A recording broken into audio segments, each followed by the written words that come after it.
세 번째는요, 호기심으로 낯선 것을 포착하는 여행입니다. 여행이라고 하는 것은요, 낯익은 이곳, 내가 살고 있는 이곳, 이 일상을 벗어나서 낯선 것을 만나는 활동이라고 그렇게 정의 내릴 수가 있겠습니다. 그래서 낯선 것들을 만나러 우리가 멀리 여행을 떠나는 거죠. 멀리 떠나서 그 낯선 것들을 경험하면서 우리와 다르구나 라고 하는 것을 확인합니다. 또한 그들에게서 그 여행지의 그들에게서 우리와 또 비슷한 면을 발견하기도 합니다. 그래서 우리와 별로 다르지도 않구나 라는 것을 또 생각할 수가 있습니다. 자, 그래서 여행을 통해서 다르다라는 것을 확인하고 또한 같다라는 것을 확인하고, 자, 그래서 다름과 같음의 가치를 깨닫는 그런 시간을 갖는 여행이면은 더욱더 좋은 여행이 되지 않을까 생각합니다.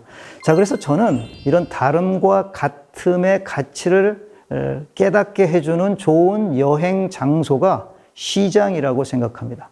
자, 우리가 여행 가면은요, 박물관을 열심히 가요. 시장도 가시는 분들이 있습니다. 근데 박물관은 사실 이게 지금 이 시대의 거기에 살고 있는 사람들의 삶의 모습을 보여주는 그런 장소가 아닙니다. 박물관은 그들의 조상들, 과거에 그곳에서 어떤 삶을 살았는가를 보여주는 것이죠. 물론 거기에 전시되어 있는 유물을 통해서, 유적을 통해서 우리가 지금 이 시대에 그 동네에 살고 있는 사람들의 삶이 어떻게 이어지고 있구나, 이런 것들을 우리가 생각해 볼 수는 있습니다.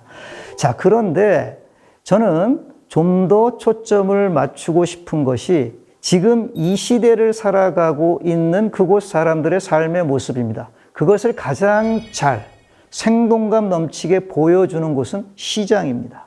자, 그래서 시장에 가면은요, 이 사람들이 지금 먹으면서 살고 있구나, 이런 생활 문화를 가지고 있구나 하는 것을 그대로 여러분들이 확인할 수가 있습니다. 아주 재미있는 경험을 할 수가 있습니다. 우리와 많이 다르다는 것을 확인할 수 있고 또한 같다라는 것을 확인할 수가 있습니다.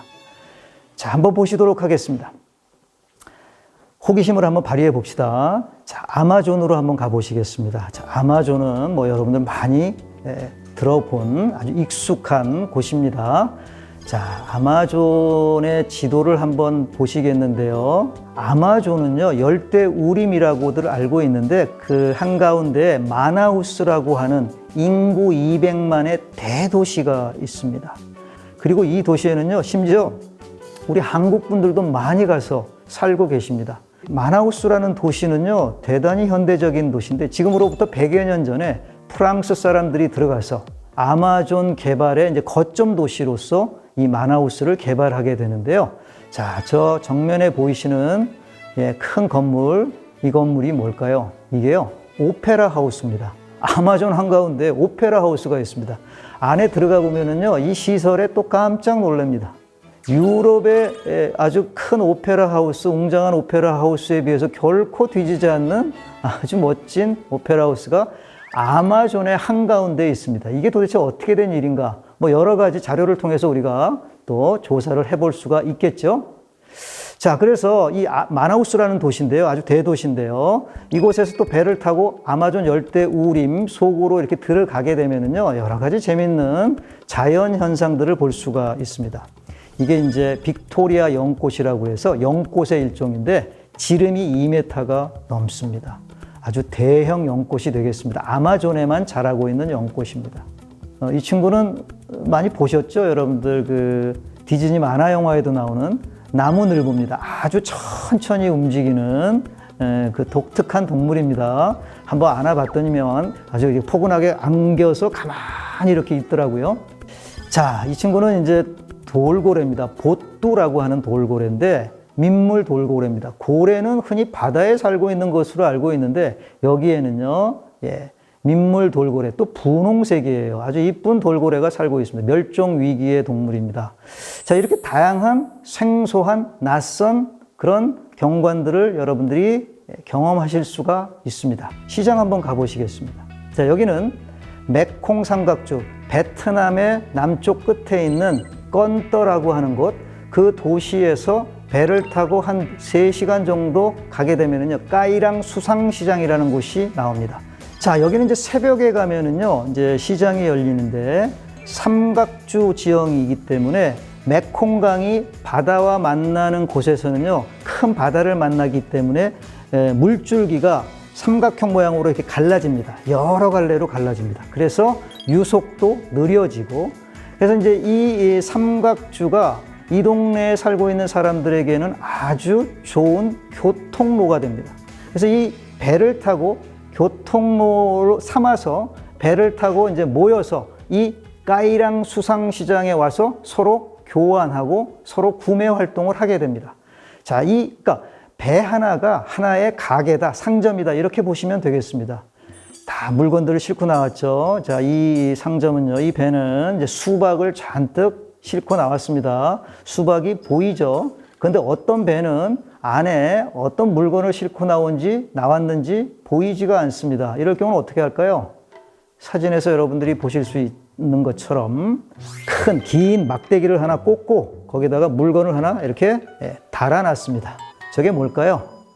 저게 호박입니다. 그래서 호박 가게구나, 이렇게 생각하시면 되겠습니다. 시장에 가면은 그런 물건 파는 가게만 있는 게 아닙니다. 식당도 있습니다. 이분은 지금 그 베트남의 바게트 빵, 반미라고 하죠. 바게트 빵을 들고 나왔습니다. 자, 베트남은요, 이 반미라고 하는 바게트 빵을 로컬 음식화돼서 이제 지금도 많이들 먹고 계신데, 이게 이제 그 프랑스의 식민지였기 때문에 프랑스의 바게트 빵을 이제 가져온 겁니다. 그런데 이제 바게트 빵은 이제 밀가루로 만드는데, 이 동네는요, 이게 밀보다는 쌀이 아주 많이 재배되는 곳입니다. 그래서 쌀로 바게트 빵을 만들어서 아주 독특한 베트남의 음식으로 변모시켰습니다. 자, 관광객들도 이제 배를 타고 움직이면서 이제 구경을 하는 모습을 볼 수가 있습니다. 자, 네 번째 넘어가도록 하시겠습니다. 네 번째는요, 오감을 동원한 여행입니다. 우리는 지나치게 시각 중심적인 여행을 합니다. 뭔가 보러 여행을 가는 경우가 많습니다. 자, 그런데 우리 몸은요, 시각뿐만 아니라 5개의 감각기관을 가지고 있습니다. 오감이라고 하죠. 그래서 이 몸 자체가, 우리의 몸뚱아리 자체가 여행의 도구다라고 보시면 되겠습니다. 우리가 이제 지나치게 보는 여행, 시각 중심의 여행을 하다 보니까 뭐 이런 말 있잖아요. 우리 여행 가면 꼭 사진을 찍어야 된다. 인증샷 여행이라고 하죠. 남는 것은 사진뿐이라고 합니다. 자, 근데 여러분도 한번 생각해 보세요. 사진 많이 찍어 옵니다. 휴대폰에 보면은요, 사진이 막 수천 장, 수만 장이 있을 거예요. 그런데 이거 그 여행 다녀와서 이 사진들 정리하지 않으면은요, 다 날아가 버립니다. 무슨 얘기냐면요, 어디서 찍었는지, 이거 왜 찍었는지 기억을 할 수가 없어요. 그래서 인증샷만 남기는 여행이 아니라 기억에 오래 남는 그런 여행을 추구하는 새로운 패턴의 여행이 나왔는데, 이거 갖다가 우리가 딥폴 여행이라고 하더라고요. 그래서 최근에 제가 만났던 분도 일주일 동안 어디 인도네시아의 어떤 휴양지에 여행을 다녀왔는데 카메라를 안 들고 갔대요.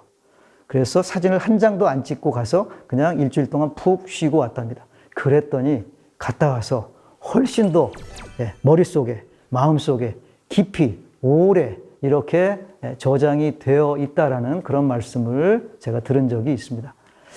야구 경기를 관람한다라고 생각해 보세요. 그냥 야구 경기를 보러 간다라고 한다면요, 굳이 보는 것으로만 그친다고 한다면 굳이 야구장 가실 필요가 없을 것 같습니다. TV를 통해서 보는 야구 경기가 훨씬 더 다양한 앵글에서 잡아주고 자세하게 잡아줍니다. 자, 그럼에도 불구하고 야구 매니아들은 야구 경기를 보러 야구장에 가는데, 왜냐하면은 현장감, 장소감이라고 표현합니다. 그것을 느끼기 위한 것이죠. 오감을 동원한 여행을 하기 위한 것입니다. 가면은 들리는 소리도 있고요. 독특한 분위기, 냄새, 그 다음에 그 야구장에서만 파는 독특한 그 음식들, 뭐 여러 가지가 있을 수 있겠습니다. 자, 특히 음식은 이 오감의 향연입니다. 그래서 여행에서는요, 이 음식, 특히 현지 음식을 입에 맞지 않을 수도 있습니다. 그래도 한번 시도를 해보는 정도, 그 정도는 꼭 한번 경험하고 오시는 것이 좋겠다라는 말씀을 드립니다. 자, 제가 또 경험한 것을 말씀드리도록 하겠습니다. 자, 여기는 바르샤바입니다. 자칭 문화의 도시인데요. 여기에 볼거리들이 참 많아요. 과거 중세의 성, 아주 웅장한 성의 모습도 볼 수 있고요. 유럽의 이 중세 도시는요, 가운데 광장이 아주 크죠. 예, 동상도 있고요. 도심지 구간에 가면은요, 아주 높은 빌딩들을 볼 수가 있는데, 가장 여러분들 보시기에 오른쪽에 있는 건물, 자, 저 건물은요, 이게 이제 과거 소련 시절에 만들어진 과학문화궁전이라고 하는 그런 빌딩입니다. 그래서 다른 빌딩과는 전혀 또 다릅니다. 그래서 이런 여러 가지 다양한 볼거리들이 또 있는데, 도심 한복판에는 또 아주 규모가 큰 공원이 있는데요. 와지키엔 공원이라고 합니다. 자, 여기에 가면은요, 예, 아주 전원적인 풍경을 또 보시면서 흙 냄새, 나무 냄새, 아주 독특한 분위기를 또 만끽하실 수가 있습니다. 후각적인 여행이라고 하실 수가 있겠죠. 자, 또, 이 와지키엔 공원 안에 한쪽 구석에는요, 이렇게 어떤 분의 동상이 있는데요. 이분은요, 폴란드가 낳은 아주 세계적인 음악가 쇼팽의 동상입니다. 그래서 이 쇼팽의 흔적들이 바르샤바 내 곳곳에 있습니다. 그 관광 명소 주변에 이 벤치가 있는데요. 그 벤치에 저렇게 피아노 건반이 그려져 있습니다. 그래서 이제 제가 구경을 하다가 저기에 탁 앉았습니다.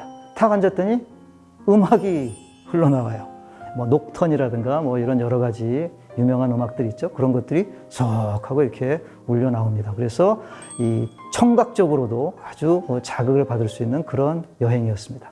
자, 그리고 이제 음식이 참 중요하죠. 자, 이 바르샤바 폴란드는요, 발트해를 끼고 있는 그런 국가입니다. 발트해는요, 상당히 북쪽에 있습니다. 그래서 발트해에서 가장 많이 잡히는 생선이 대구입니다.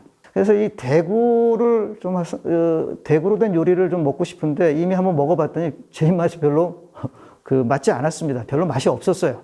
그래서 한국 음식을 먹어야 되겠다. 그래서 한국 음식점을 찾아갔습니다. 한국 음식점에 갔더니 대구탕이 있었습니다. 이 대구탕이 제가 먹어본 대구탕 중에서 가장 맛있었습니다. 인생 대구탕이었습니다. 그래서 이제 음식, 미각을 통해서 또 아주 재밌는 그런 여행을 또 할 수가 있었습니다. 자, 마지막 5번째 보시겠습니다. 그들의 삶터임을 잊지 않는 겸손한 여행입니다. 아까 제가 말씀드렸습니다. 우리가 이제 방문하는 여행지는요, 우리를 위해서 거기에 전시되어 있는 우리의 관광, 여행을 만족시키기 위한 구경거리가 아닙니다. 엄연한 그들의 삶터입니다. 나에게는 여행지지만 그들에게는 대단히 소중한 삶터입니다. 자, 거꾸로 생각해 보시죠. 우리가 살고 있는 이곳, 우리의 일상이 벌어지고 있는 이곳에 외부의 어떤 관광객들이 들어와가지고 막 좀 시끄럽게 하면서 막 다닌다라고 생각해 보세요. 그럼 불쾌하겠죠? 똑같습니다. 자, 그래서 우리는 항상 거기에 그들이 그곳의 주인이다라는 것을 잊지 않고 여행을 해야 됩니다. 최근에 과잉 관광 아마 들어보셨을 겁니다. 투어리스피케이션 많은 문제가 되고 있습니다. 그래서 일부 국가에서는 그리고 어떤 도시에서는 관광객을 이렇게 유입을 좀 숫자를 제한하고 있는 그런 현상까지 지금 나오고 있습니다. 자, 여기는 보르네오 섬입니다. 보르네오라는 말은 주로 이제 말레이시아 쪽에서 부르는 영어식 표현이고요. 인도네시아에서는 깔리만탄이라고 합니다. 자, 그래서 이 보르네오 섬은요, 3개의 국가가 이 섬을 나누어서 이제 점령하고 있는데요. 말레이시아, 그 다음에 남쪽에는 인도네시아, 그 다음에 북쪽의 구석에 지금 보르네오, 그러니까 브루나이 공화국이라는 데가 있습니다. 이런 3개의 국가가 있는데요. 이 보르네오 섬은 전 세계적으로 보았을 때 세계 3대 열대우림 중에 하나입니다. 이 보르네오 열대우림은 다른 아마존이나 콩고 분지에 비해서 더 많이 파괴가 되었습니다. 자, 그래서 이런 모습으로 경관이 바뀌고 있는데, 그리고 나머지 지역은요, 뭔가 하나의 나무로 이렇게 식재되어 있는 모습을 볼 수가 있습니다. 자, 저 나무가 뭘까요? 예. 저게 바로 팜류 기름야자입니다. 기름야자. 가까이서 보면은 이런 모습인데요. 이 기름야자 플랜테이션 농장으로 싹 바뀌고 있습니다. 계속 바뀌고 있습니다. 열대우림이 파괴가 되고 있습니다. 심각한 환경 문제를 야기하고 있습니다. 이런 식으로 계속해서 이제 개발되고 있습니다. 자, 그리고 이 열대우림의 한가운데 이렇게 하천이 흐르고 있는데 그 강가에는요, 이런 식의 독특한 맹그로브 식생이 또 펼쳐져 있습니다. 이 맹그로브도 빠른 속도로 파괴가 되어서 최근에 이제 큰 환경 문제, 우림으로 지금 바뀌고 있는데요. 자, 이렇게 열대우림이 계속 줄어드니까 뭐 여러 가지 문제가 있다라고 우리가 이야기하고 있죠. 자, 그래서 우리에게만 이 열대우림의 파괴가 어떤 나쁜 영향을 미치는 것이 아니고요.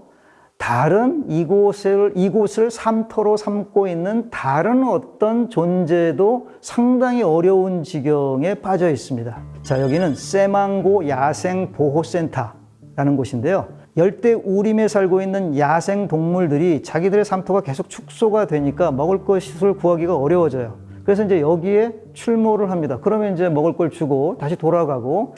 자, 그래서 이곳에서 제가 이제 어떤 동물을 기다렸는데 누구냐면요, 이 친구입니다. 이건 이제 동영상을 한번 보시고 또 이어가도록 하겠습니다.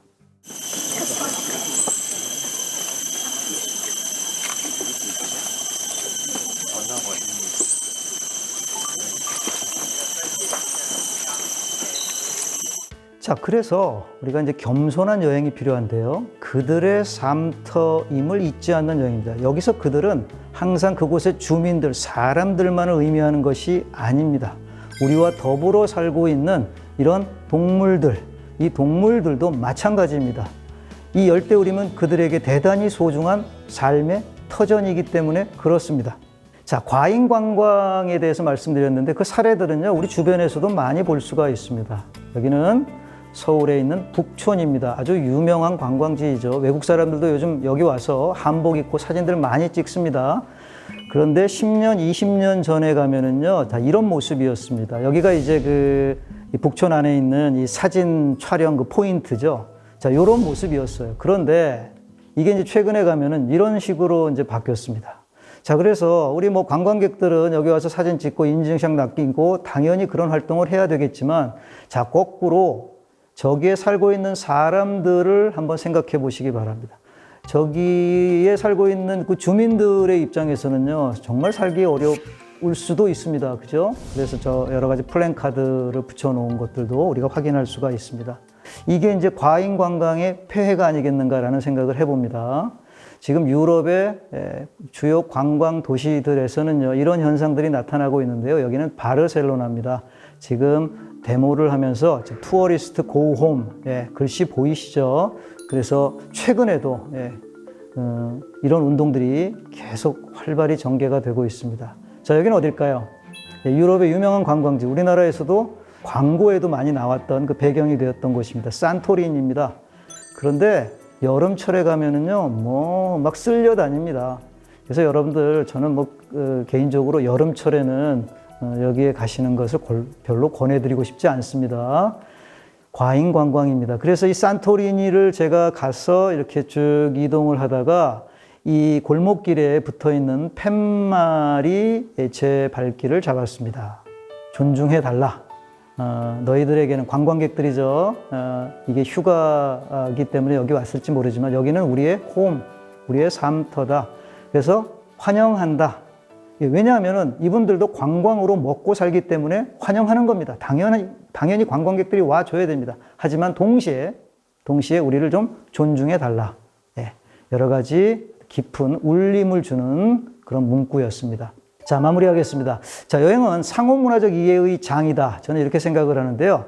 우리가 이제 여행을 하다 보면은요, 이제 국가 중심적인 사고를 하다 보면은 아무래도 선진국이냐 후진국이냐 그 차이는 무엇이냐 이런 것들을 생각하지 않을 수 없습니다. 그래서 경제적으로 보았을 때는 분명히, 기술적으로 보았을 때는 분명히 선진국과 후진국의 차이가 분명합니다. 경제적으로는 우열이 있을지 모르지만 문화적으로는 우열이라는 것은 없습니다. 우리는 똑같이 이 지구촌에서 살아가고 있는, 그리고 열심히 살아가고 있는 주체들일 뿐입니다. 자, 그래서 오히려 거꾸로 그런 후진국 가난한 사람들에게 우리가 배워올 점도 분명히 있습니다. 생각해 보세요. 여러분, 우리 한국이 경제적으로 뭐 선진국 대열에 들어왔지만 우리가 OECD 국가 중에서 자살률이 가장 높은 그런 국가 아니겠습니까? 왜 이렇게 자살들을 많이 하죠? 행복해서 자살하는 건 아니지 않습니까? 자, 그런데 후진국 사람들은요, 자살을 별로 하지 않습니다. 그 왜 그럴까? 궁금한 점이 있었습니다. 자, 제가 이제 하나 권해드리고 싶은 책이 하나 있는데, 빨간 글씨로 되어 있는 부분을 한번 여러분들이 눈여겨봐 주시기 바랍니다. 자, 우리는 욕망의 그릇이 너무 큽니다. 그리고 그 욕망의 그릇이 모든 사람들에게 다 똑같이 강요됩니다. 그러다 보니까 그걸 채워 넣으려고 애쓰다 보니까 어떤 사람들은 채워 넣어서 행복할 수 있지만 어떤 사람들은 채워지지 않기 때문에 상당히 불행하다고 생각하는 경우가 있습니다. 그런데 이 후진국 사람들은 공통점이 있더라고요. 그 욕망의 그릇이 크지 않습니다. 그래서 그 작은 그릇을 채우면은 그냥 만족하면서 살아갑니다. 자, 그래서 저의 경험을 통해서 또 살펴보시겠습니다. 여기는 짐바브웨와 잠비아의 국경에 있는 세계 3대 폭포 중에 하나 빅토리아 폭포입니다. 빅토리아 폭포를 잠깐 감상하시겠습니다.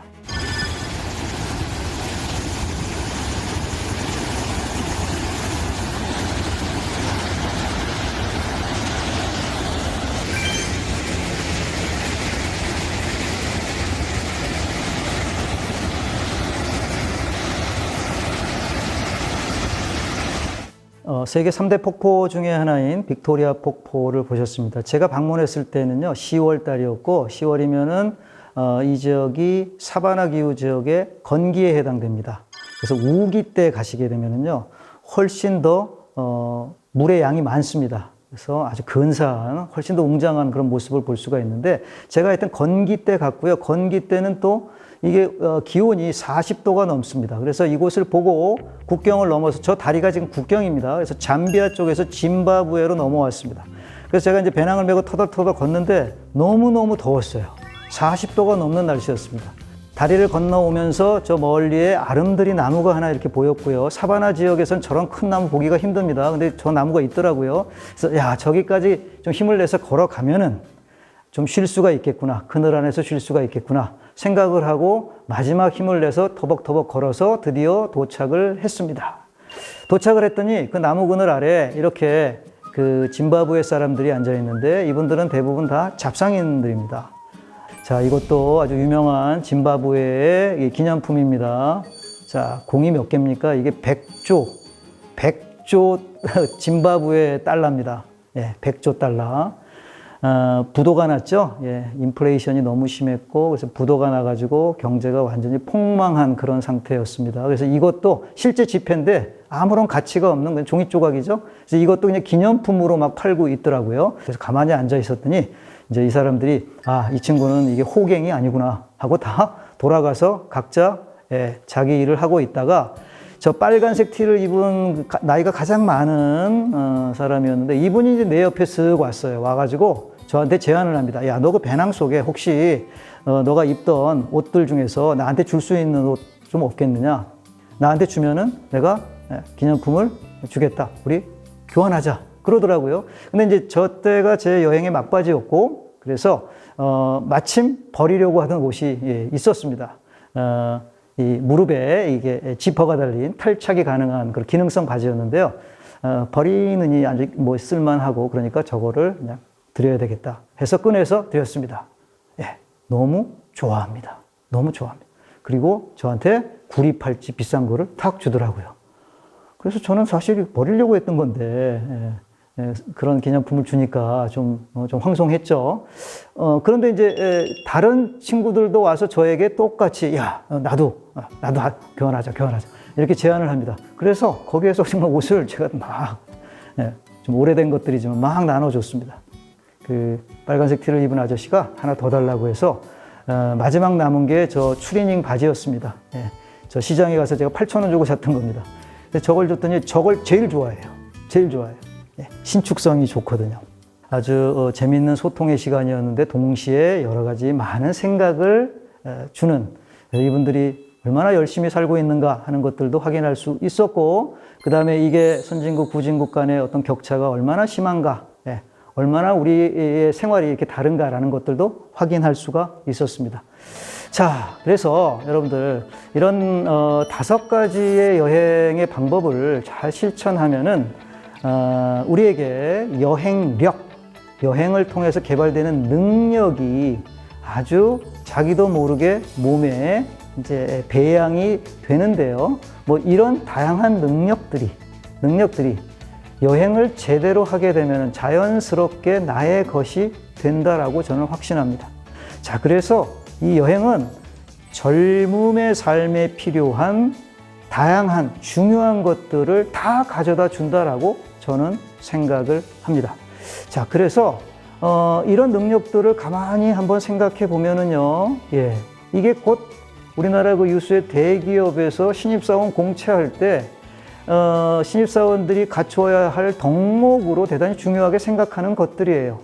자, 그래서 여러분들이 여행을 제대로 잘 그렇게 그런 방법을 통해서 잘 하시게 되면은 여러분들의 미래에 그 여행이 아주 좋은 걸음이 될 수 있으리라 라고 저는 확신을 하면서 오늘 제 강의들을 마치도록 하겠습니다. 여러분들의 여행이 행복하게, 그래서 재미와 의미를 아주 듬뿍 안겨줄 수 있는 그런 여행이 될 수 있기를 기원합니다. 감사합니다.